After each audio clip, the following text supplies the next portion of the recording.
I heard tell of a magical miracle cure to all ailments that comes from the east. Apparently there's some merchant who's selling it somewhere in New Austin. I heard about it from a farmer. How extraordinary. He worked at Ridgewood Farm for a time and says he saw the effects with his own 2 eyes. Please, go on. He said if you drink it, you can shoot a fly a mile away and fight off an army of men. Gotta get me some of that tonic. What followed afterward?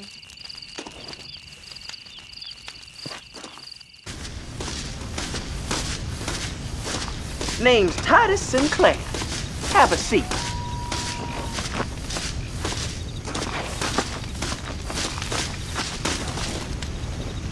I hear there was a bloody shootout the other day.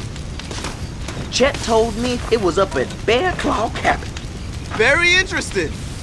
Said Dutch's gang got all fired up. Was lead flying everywhere. That's sure something. Told me everywhere you looked, the dirt was stained with blood. I'm genuinely fascinated. But who but the Maker knows why anything happens?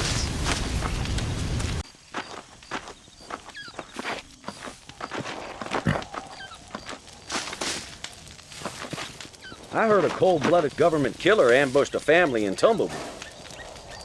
Gunned them all down on account they were hunting for treasure where they shouldn't.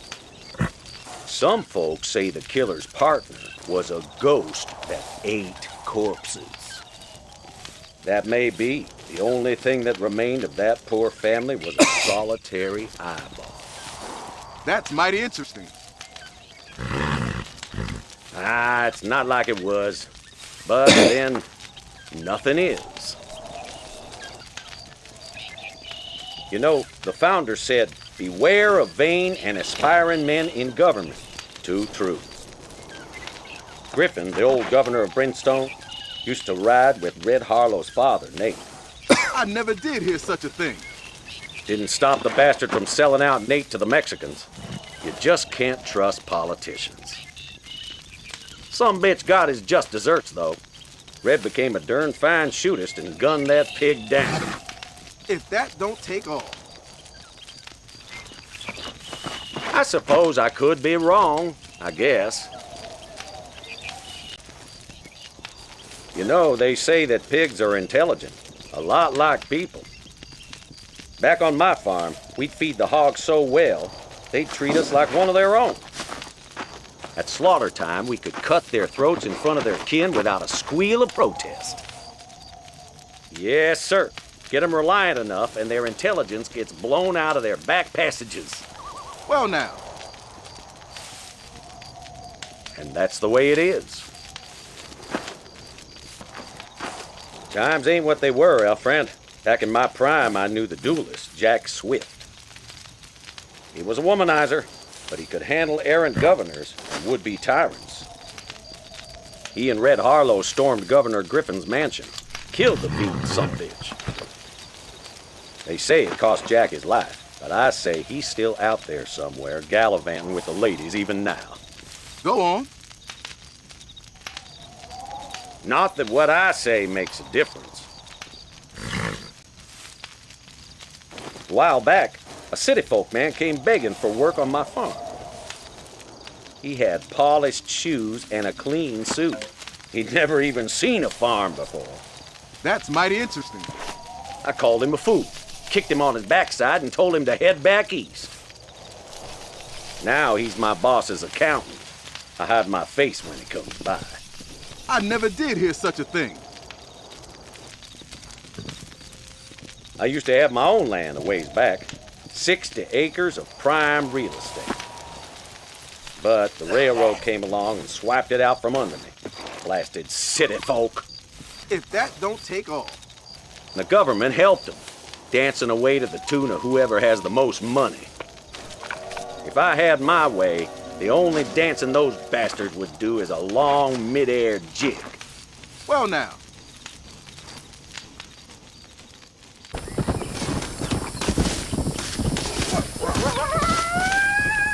Did you hear a bank wagon was ambushed by a bandit near Chuparosa? They were about to escape with all the money when Landon Ricketts arrived. Increíble. Senor Ricketts is a great man, a famous gunslinger from America, who lives here in Mexico now. He was with another gringo. He killed all the bandits and brought the wagon back to the bank. Parece mentira. Are you even listening to me? Let me tell you about a man called Francisco, who lived here in Nuevo Paraíso.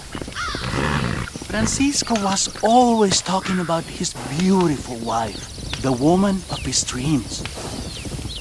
But nobody ever saw Francisco's wife, so one day, some children go into his house. And you know what they find in Francisco's bed? A donkey. That man was never permitted in church again. Pues ándale. No, life is never boring in Mexico.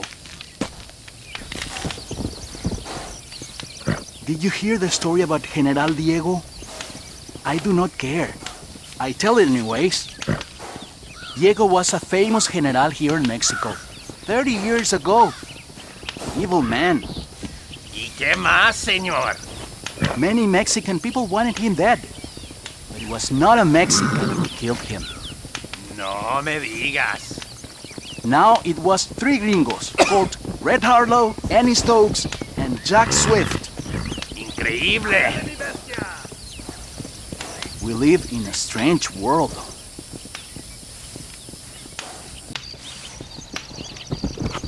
I once know a man by the name of Paquito. As a boy, Paquito was very poor. He was so hungry, he used to say that if one day he had money, he would never stop eating. Parece mentira. As a young man, Paquito found some treasure and became very rich. He died alone in his house, unable to get out of the door. It took 8 men to carry the body. Pues ándale. My English is very good, no? You know, there was once a family in Chuparrosa called Jimenez, very well respected. But there was a rumor that Señor and Señora Jimenez were not only husband and wife, but brother and sister. ¿Y qué más, señor? Their first son, Ramon, was born with hands and feet like a dog. All the children called him El Pato. No me digas. And you know how El Pato died? The poor boy fell in the river and drowned. Increíble. Gringo, for you, I will tell you the story of another gringo, a man called Mr. Black. Mr. Black lived here many years ago, and he lived off the dead. He was an undertaker. Parece mentira. And people said that nobody knew if Mr. Black was alive or dead himself. Pues ándale.